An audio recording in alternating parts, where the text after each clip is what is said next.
C'est l'attraction la plus connue de la ville. Le château de Pau attire chaque été de nombreux visiteurs.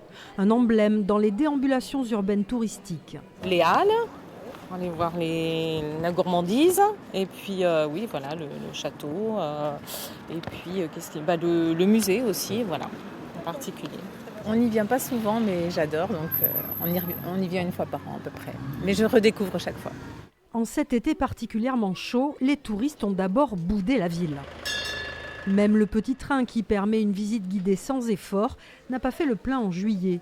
Le mois d'août rattrape un peu un début de saison mitigé. La température nous a quand même bien freinés. Voilà, il fallait travailler un peu plus tôt le matin, prendre les gens quand ils étaient là. Et voilà, on a réussi à s'en sortir comme ça. Français, espagnol, anglais, belge, mais aussi américain, l'été palois est cosmopolite. Avec des tendances, la recherche de la fraîcheur et des attractions gratuites, le portefeuille guide les vacances, même si la durée des séjours rallonge. Un petit peu moins de touristes par rapport à l'été dernier, mais la durée de séjour augmente. Alors ça nous fait plaisir parce que ça veut dire qu'on a gagné en attractivité, on devient une vraie destination de vacances. L'été n'est pas fini, loin de là.